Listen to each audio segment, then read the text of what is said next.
This video is for someone that is feeling lost. It's for the person that is looking around at their friends and it feels like everyone you're seeing on social media, all of your peers, all of the people that you used to go to school with, everyone is off on a different adventure in their 20s. There's no framework on how to live life. Everyone is doing crazy things and it can become quite overwhelming. And from the outside looking in, it's looking like everybody is laughing more than you. Everyone is having more fun than you. Everyone is experiencing life.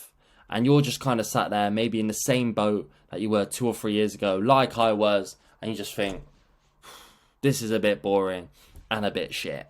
And you can almost feel guilty for feeling like that. You know that if things are okay, that you're not allowed to complain because there's going to be someone saying, oh, what, you've got this, you've got that. And that's true, but this video is for the person that wants more and more importantly knows that they are capable of doing more. I'm hoping that the concepts I share from the readings that I took from To Die With Zero give you a framework on how I personally restructured my mind, and with the core principles that I took from the book, allow me to make better decisions, which I truly believe have allowed me to live a more fulfilling life. How I even stumbled across that book is that I realised I got things wrong.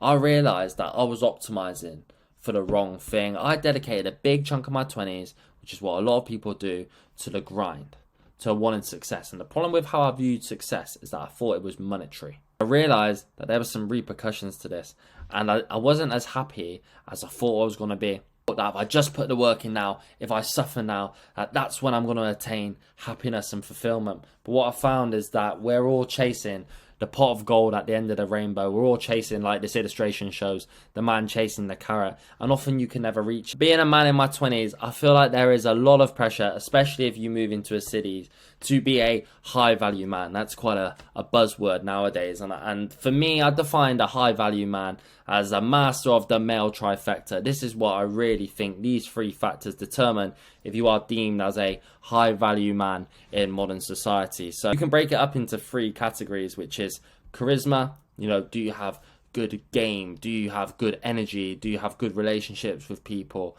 Your physical, do you have good physical presentation? Are you shredded? Do you have a nice physique? Are you healthy? And the one which of us lack, especially in our 20s, which is why there's so much pressure on young men, is the affluent side. And a lot of us will dedicate our entire lives, our entire 20s, to trying to attain affluence. And what I found is, as I started to obviously attract more money and improve my affluence, my charisma went down, my physical went down. This was taking so much of my time. You become almost secluded, you become more alone. It has a massive impact on your people skills. I got to a stage where I really felt like I made progress with that trifecta, and that was what I was trying to do. I was trying to become a high value man, and when I become a high value man, that's when I'm going to be fulfilled, and that's when I'm going to be happy. And that was a misconception. I came to a real simple realization: to live a better life, we should know what the reason is of why we're living our life. And society conditions us into attaching false meanings and false purposes, and they almost serve as a distraction, and they trick us into thinking that we understand what it's all about. That we know that, we're supposed to care about this and care about that, and this is the most important thing. No, your GCSEs are, your A-levels are, getting a university degree, getting a good job, and it's never ending. And you realise in the midst of all of these distractions, most of us never think about how to define this for ourselves. It is odd that the purpose of life is maybe the single most important thing that we could define, yet none of us have the time or ever even think to ask ourselves such a deep question. Granted, trying to answer the purpose of life is probably quite an overwhelming question, right? And I'm not sure whether we even have the capacity to do that. But I think a good place to start would be, if we're going to define how to live a better life, what is the purpose of life? What is life? Have you ever even sat down and thought about that? And that's what the power of that book made me do. It asked that question: what is life? The book defined life as, life is but a collective of memories. What a simple way to look at that. Life is but a collective of memories. Therefore, the business of life is the acquisition of a variety of memories which are obtained from the things that we experience. So powerful. The more that we experience, the more memories we will create. And memories are what life is made from. And when you start to understand that all life is just having a broad spectrum of memories and living experiences, you understand that the time is now. The concept of to die with nothing is to leave nothing in your body and nothing left with your bank account. If life is a collective of memories, then you need to go and make the most memories as possible. Your fulfillment in your life comes from your experiences. Years are not equal. The utility of money, which is needed to obviously have these experiences, it dies with age. There are periods in your life where certain experiences are worth more. For example, a lad's holiday in your 20s is worth 1k in regards to monetary value, and for a lot of us that might be 50% of the savings. However, when you're 80 years old and you may be in a less able state to have certain experiences like a big piss up lad's holiday, people would pay 100k plus to go back in time and live that. The cost on these type of experiences are priceless. And this is quite a fun slide which shows how I catfish everyone with my editing skills. But young, active and healthy equals ability to experience. And when you're older and perhaps less healthy, that equals our ability to reminisce on the past. If you ever spoke to your grandparents or anything, more often than not, they don't really want anything, right? They get a lot of their fulfillment by sharing their wisdom, by sharing their stories with you, which again, those stories have come from previous memories. They're almost bored of the new things that have come from life. And you could make a really good argument for that when you're in your 20s, right, when you got a little bit of money, you're almost like a rich teenager. This is when you have the highest ability to experience. You're young, you're healthy, and you're very active. This is the best time to go out and live these experiences. So many of us are depriving ourselves of actually going and having these experiences because there's such a pressure to save and save for the future, save for the pot of gold at the end of the rainbow, save for when you can eat the carrot at the end of the treadmill on that piece of rope. And how I realised that this is complete bollocks. Different stages of life where each things are more optimal to do. For example, if you compare someone in their 20s and in their 30s, 99% of people will make more money in their 30s.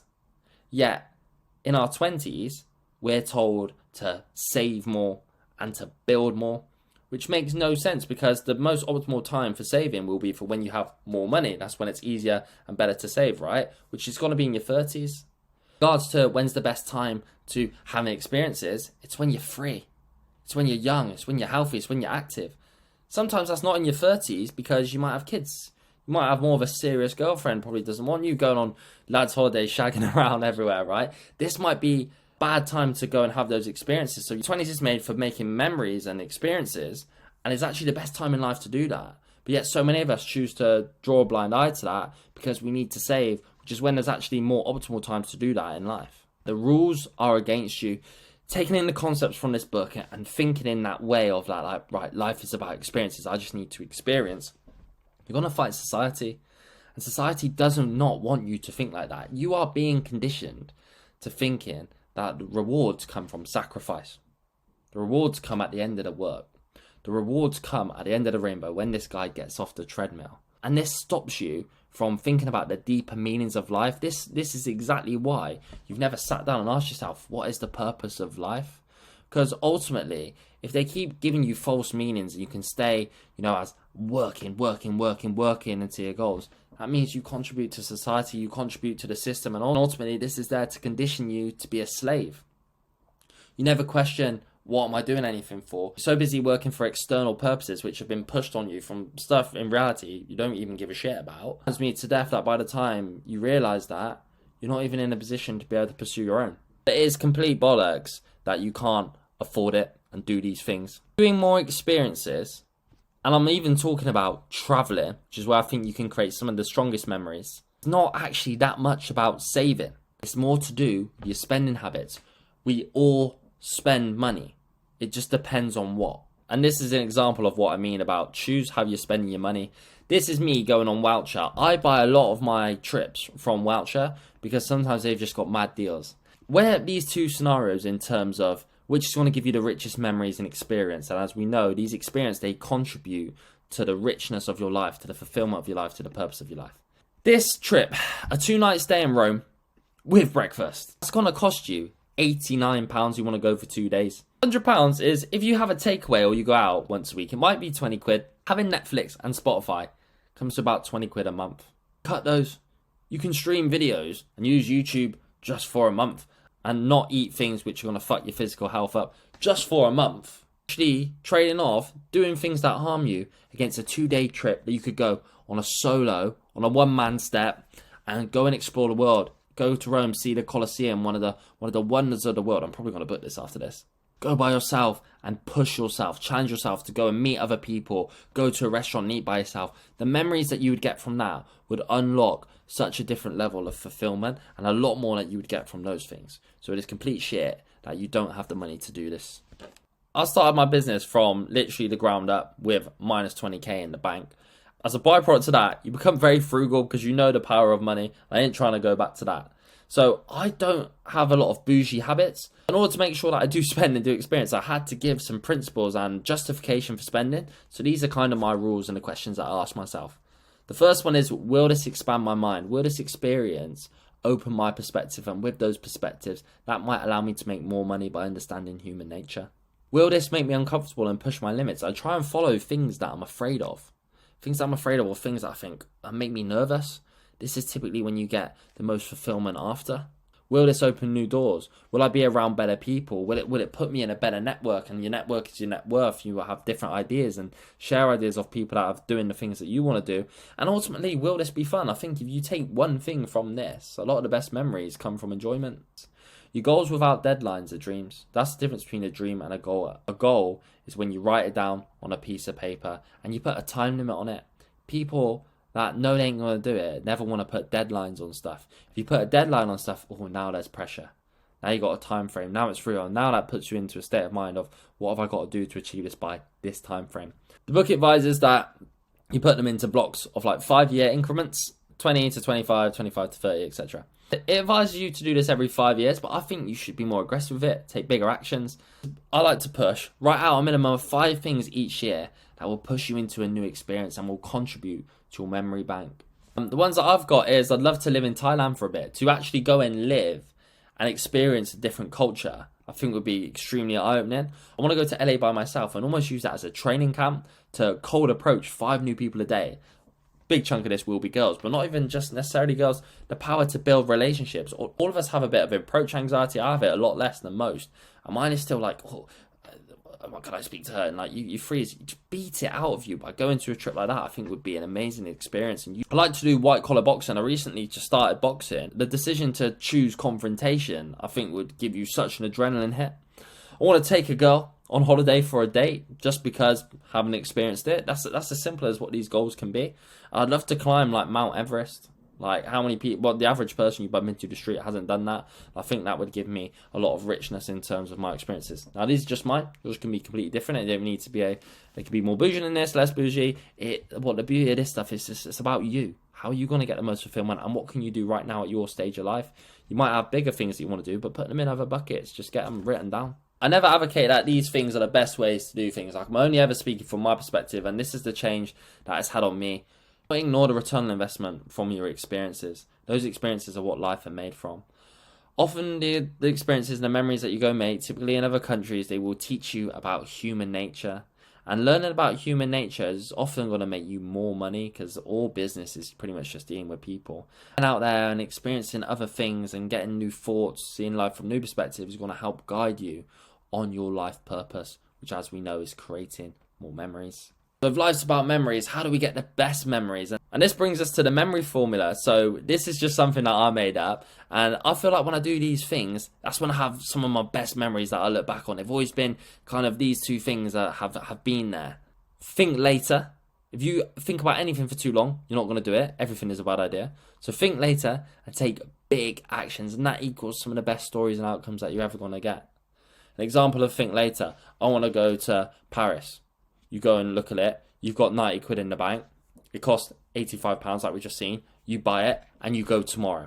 That's a big action, but that's a story that you're going to take for the rest of your life. And I bet you'll fucking enjoy it. Remove your limiting beliefs. Remove the doubt. You can have the dream life that you want. You've just got to be brave enough to go after it. Society is going to try and put you on that conveyor belt where you're chasing the carrot, because if it keeps you busy, if it keeps attaching false purposes and false meanings to everything, you never spend the time to think about what it is to you, and it will stop you from doing wild stuff like this and following your dreams, and it will get you to just become a contributing slave to the bigger system. Take big risks and don't be afraid of the monetary aspect. A man that is willing to do whatever it takes does not fear the future. Be comfortable with going broke. You are the outcome of your decisions. That can be quite a hard thing to take in, but 90% of life is a complete byproduct of the way that you think about things. And often the way that we think about things is from the perspectives that we've been exposed to from our experiences. I went from working 24/7 on my laptop. My sole purpose was living to work. And now what I do, I've combined working, because I do think men get a lot of their happiness from when they're building something, when they feel like they're building something great. I combine that with traveling. As a byproduct, it's contributed massively to my fulfillment because I'm able to create a lot of memories. And for the record, I don't agree with everything in that book. I feel like the message that I'm kind of pushing here is to say, spend all your money and don't worry about fulfillment. No, I think you should definitely set a bare minimum target of the amount that you want to save every single month. And pay yourself first no matter what. But there can be a mixture. You maybe don't have to save as aggressively in the 20s because it's your prime time to experience. Your savings can come later when you're earning more money. If you are more interested in that, check the book out because it will give you a better perspective on the meaning of life. For me, it really defined what life was. And now that I understood what life was, it gave me a better moral compass for my decision making and change how I view risks and everything. So I do hope you guys like that video. It's probably asked you some probing questions of things that you might have thought about but never really put aside the time to think about. So if you did get any value from that, please like and subscribe. It makes a big help. I'm going to try and knock out these videos every single week for an entire year. That's what I'd love to do, and that's what we're going to do. So yeah, till next time, thank you.